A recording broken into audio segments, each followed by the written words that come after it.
Maximum মানুহৰ এটা question থাকে যে কাৰোবাৰ যদি আই ফ্লু হৈছে আৰু তেওঁৰ ফালে যদি আমি চাই দিওঁ তেতিয়া আমাৰো হ'ব পাৰে নেকি। আই ফ্লু হৈ থকাৰ এই 4-5 দিনৰ টাইম ডিউৰেশ্যনটোত আমি আৰু এটা বহুত ডাঙৰ মিষ্টেক কৰোঁ। সেই মিষ্টেকটোনো কি? চ' বহুতৰ মনত এইটো এটা কুৱেশ্যন এৰাই চাব পাৰে, যিহেতু এইটো এটা ভাইৰাছ ৰিলেটেড বেমাৰ হয়, গতিকে কি কাৰণে আমাক এণ্টিবায়'টিক আৰু বেক্টেৰিয়েল মেডিচিনটো ৰিকমেণ্ড কৰে। এনেধৰণৰ মেডিচিন দিলে আমি সম্পূৰ্ণৰূপে ত্যাগ কৰিব লাগে। So' welcome back to my another video'. আমি চাৰিওফালে এতিয়া মানুহৰ মুখত অকল এটা কথাই শুনিবলৈ পাওঁ যে আই ফ্লু হৈছে।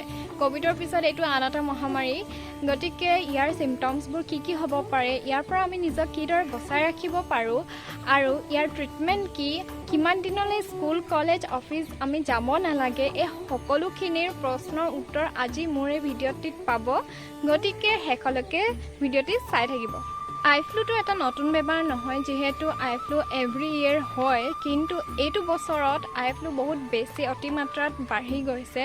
সেইবাবে চাগে এইবাৰ আমি আই ফ্লুৰ কথা অকণমান বিতংভাৱে জনাটো বেছি দৰকাৰী হৈ পৰিছে, কাৰণ আই ফ্লু হোৱা মানুহৰ ওচৰত যদি আমি থাকোঁ, ইয়াৰ হাই চান্স আছে যে আমাৰো হ'ব পাৰে। গতিকে আই ফ্লু হ'লে ইয়াৰ চিমটমছবোৰ কি হ'ব পাৰে তাৰ বিষয়ে অকণমান জানি লওঁ।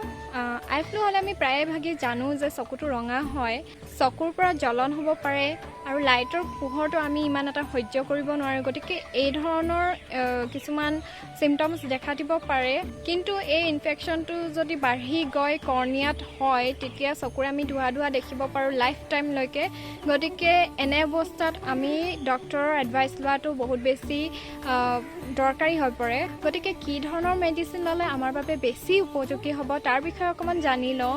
যেতিয়াই আমাৰ আই ফ্লু হয়, তেতিয়া আমি ড্ৰাগ ষ্ট'ৰ, কেমিষ্ট নহ'লে বা ফাৰ্মাচিষ্টৰ ওচৰলৈ মেডিচিন বিচাৰি যাওঁ, আৰু 99% ফাৰ্মাচিষ্টেই আমাক ৰিকমেণ্ড কৰে যে ষ্টেৰইড আৰু এণ্টিবায়'টিক্স কম্বিনেশ্যনৰ মক্সাফ্লক্সাচিন আৰু ডেক্সামিথেছনৰ এটা মেডিচিন। এনেধৰণৰ মেডিচিন দিলে আমি সম্পূৰ্ণৰূপে ত্যাগ কৰিব লাগে। কাৰণটো হ'ল ডেক্সামিথেছন হৈছে এটা steroid and it is very strong steroid. গতিকে এনেধৰণৰ মেডিচিন যদি আমি আমাৰ চকুত দিওঁ, আমাৰ চকুৰ ক্ষতি হ'ব পাৰে।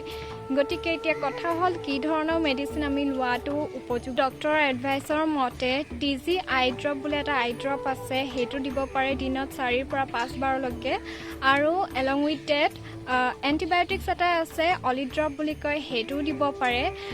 তাৰ লগতে মই এটা ঘৰুৱা মেডিচিনৰ কথা কওঁ, সেইটো হৈছে হানি মৌ, যিটো আমি পানীত মিহলাই চকুত দিব পাৰোঁ। তাৰ পৰা বহুতখিনি উপকাৰ হ'ব পাৰে চকুৰ, কাৰণ হানিত এণ্টিবেক্টেৰিয়েল আৰু ইনফ্লেমেটৰী ধৰণৰ কিছুমান বস্তু প্ৰপাৰ্টি থাকে, যাৰ বাবে আমাৰ চকুৰ কোনো ধৰণৰ ক্ষতি নকৰে। চ' বহুতৰ মনত এইটো এটা কুৱেশ্যন এৰাই চাব পাৰে, যিহেতু এইটো এটা ভাইৰাছ ৰিলেটেড বেমাৰ হয়, গতিকে কি কাৰণে আমাক এণ্টিবায়'টিক আৰু বেক্টেৰিয়েল মেডিচিনটো ৰিকমেণ্ড কৰে। চ' ইয়াৰ উত্তৰটো হ'ল যে আই ফ্লু হোৱাৰ ফলত আমাৰ চকুৰ ইমিউনিটিটো কম হৈ যায়, গতিকে চকুত বেলেগ ধৰণৰ ইনফেকশ্যন হোৱাৰ চান্সটো বাঢ়ি যায়। সেইবাবে আমাক ডক্টৰে এণ্টিবায়'টিকৰ নিচিনা কিছুমান মেডিচিন প্ৰভাইড কৰে, যাৰ ফলত আমাৰ ছেকেণ্ডেৰী ইনফেকশ্যন যাতে নহয়। ইউজুৱেলি এইটো ট্ৰিটমেণ্ট 5 to 10 ডেজলৈকে হয়। গতিকে এই সময়ছোৱাখিনিত আমি এখন ব্লেক গগলছ পিন্ধি থাকিব লাগে। ইয়াৰ কাৰণটো হ'ল যে যিটো ছানলাইট পৰে, সেই ছানলাইটটো যদি আমাৰ চকুত পৰে, তেতিয়া আমাৰ চকুত অকণমান জ্বলিব পাৰে, পুৰিব পাৰে। সেইবাবে আমি ব্লেক গগলছখন পিন্ধি থাকিব লাগে। মেক্সিমাম মানুহৰ এটা কুৱেশ্যন থাকে যে কাৰোবাৰ যদি আই ফ্লু হৈছে আৰু তেওঁৰ ফালে যদি আমি চাই দিওঁ তেতিয়া আমাৰো হ'ব পাৰে নেকি।